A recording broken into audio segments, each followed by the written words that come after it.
to section 10. So we had this question, what were the characteristics of German fascism / Nazi ideology? Why might some people find it appealing? Right? So remember, in fascism, you have a mass party centered around a dynamic, charismatic leader like a Benito Mussolini or an Adolf Hitler. That party then establishes a party state. What's a party state? It's a government controlled by one party. It's a government controlled by one party. So in the United States, we have like two major political parties that trade power back and forth. In a one-party state, there's just one party that controls everything. So it'd be as if the Republicans were always in control or the Democrats were always in control. There's an emphasis on nationalism, what we might call ultranationalism. And because of that, fascism tends to be anti-communist. Because remember, nationalism says your loyalty should be to your nation. Communism theoretically says that your loyalty should be to your economic class. Fascist states are authoritarian and totalitarian. They're authoritarian because they tell people what to do. They're not democratic. Your job is to do what the government tells you to do. Totalitarian in every aspect of your life, right? In every aspect of your life. Remember, I gave you the example that the Nazi Party, made it illegal for Jewish Germans and non-Jewish Germans to have sex because there was a fear that that would pollute the blood, right? That was their understanding. That's totalitarian, right? Telling people, in this case, for the purpose of state ideology, what they can and can't do. But the idea here is the state should exercise total control to bring social unity and solve the problems that they face. And there are a lot of problems, because remember, this is around the time of the Great Depression. But there's socialist elements, right? Fascists, like communists in this time period, wanted to exercise control over the economy, right? The government controls the economy in order to strengthen the nation.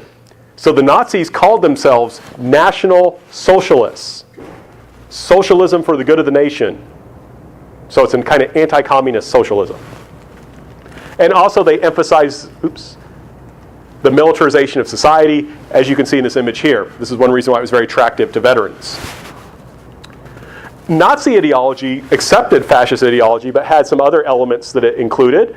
Remember, Hitler called his book, which describes these ideas, Mein Kampf, My Struggle.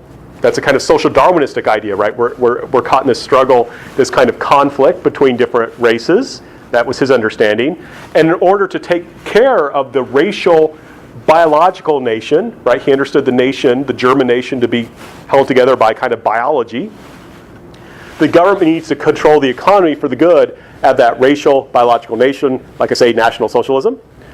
Germans are part of a pure Aryan race. Other members of are found in Northern Europe, and this is one, and Germans as the master race should rule the world. That's kind of the idea.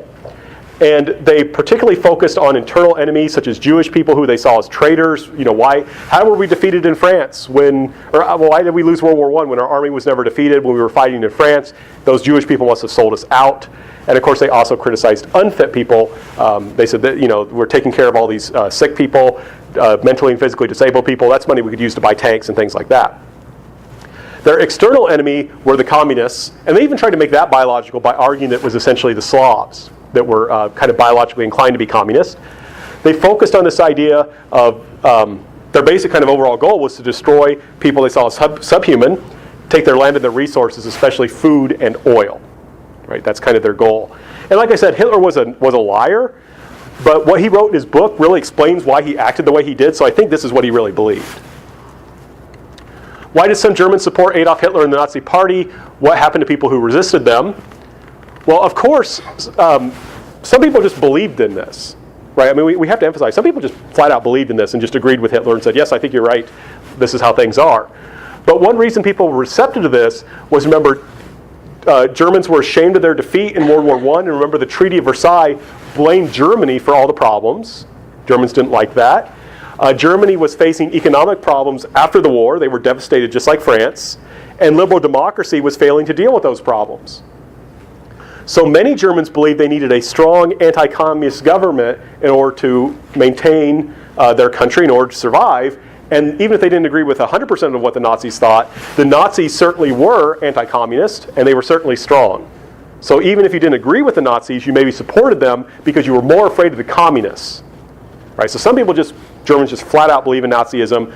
Some people see the Nazis as an acceptable solution, even though they don't like all their policies. And this is enough, though, for them to win democratic support, and Hitler will become chancellor. He never gets a majority of votes. He never becomes president of Germany. There is no such thing as president of Germany. But he does get enough democratic support that he becomes chancellor. He's able to rise to power then, because remember, there's a communist who actually burns down the Reichstag, like their Congress building, and this allows Hitler to justify going after communists. He's given emergency powers to deal with the threat of communism, and naturally, not only does he go after communism, he goes after anyone who he doesn't like. He'll use these powers to arrest his enemies. He'll send over his stormtroopers, these are Nazi party thugs, basically, and if you say anything bad about Hitler or the government, they'll come visit your house or your store and threaten you or beat you up or kill you, right? So then a lot of people are just going to be intimidated, right? So even if you disagree with Hitler, by this stage you're scared of what could happen to you, right? So for example, you could be sent to a concentration camp, just for speaking out against the government, for criticizing Hitler. And he will seize complete, I think we had this question, right? Okay, yeah. So how did Nazi ideology justify the killing of unfit people? What was done to the unfit? Well, remember there's this idea of social Darwinism. We're in a struggle with each other. And this idea that of eugenics, we need to encourage fit people to have children, discourage unfit people from having children, right? So the Nazis would practice positive eugenics by giving women like medals and money if they had lots of kids, right? On the reverse side of that, you may remember that American poster that said, "Some people are born to be a burden on the rest." The Germans had that concept too, the Nazis. They called it life not worthy of life. These would be people who were mentally or physically disabled, like this man here, and this would be justified by saying, look how much money it costs for us to take care of this guy. What if we could spend that money on something else, like tanks or airplanes? Wouldn't that make Germany stronger if we didn't have to take care of people like this? And so there was this move justified by such arguments to sterilize Germans. Remember, I gave you an example. This was even done in math textbooks. They had story problems that said, how much, cost this much to take care of these mentally ill people. How much money would it cost us to buy? How many tanks can we buy for this money? So, and they will go one step from just sterilizing Germans, which was public and legal, to actually having a secret euthanasia program where the government was illegally killing mentally and physically disabled people.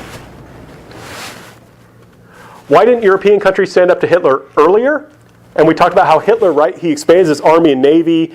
He's going to send troops into the demilitarized Rhineland. He will then seize parts of Europe that have lots of German people in them. And it seems like, looking back at this, we may say, well, why don't the Europeans do something? Right? If they would have intervened here or here, Hitler was relatively weak. We could have avoided this whole war thing. But instead, they follow a policy of appeasement. Why would they do this? And one key reason, and there's two key reasons I want to emphasize. First of all, remember, these people just fought World War I. I say just, it was like 20 years ago, but they remembered that. Right? If you're a young man or young woman who fought was in World War I and knew about all the death that involved, you don't really want to go have another war. So that you're going to favor anything that will seem to encourage peace. The other problem was, remember that alliance system in World War I? The balance of power had France, Britain, and Russia together. But in this time period, Russia was acting a lot like Nazi Germany. It was expanding. So Britain and France, they didn't think they could defeat Germany alone. They thought they needed Russian help, but they weren't sure what side Russia would support. Right? The Soviet Union, even though theoretically it was at odds with Nazi Germany, in 1939 they'd signed a non-aggression pact. So the French and the British did not know what side the Russians, the Soviet Union would be on, so they were hesitant to intervene, especially, like I said, they just fought a war in which a lot of them had died, so there was this kind of hesitancy. And of course, like we watched in that video, they weren't sure of Germany's intent.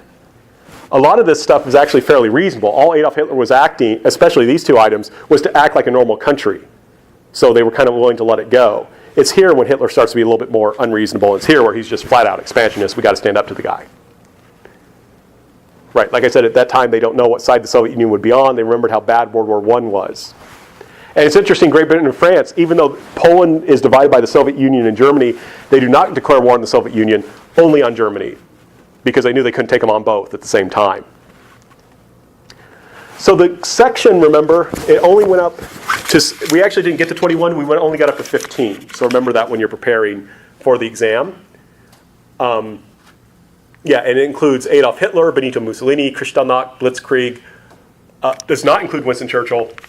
It does include Barbarossa, Joseph Stalin from the previous section. Leslie Groves and Oppenheimer can also be on the exam.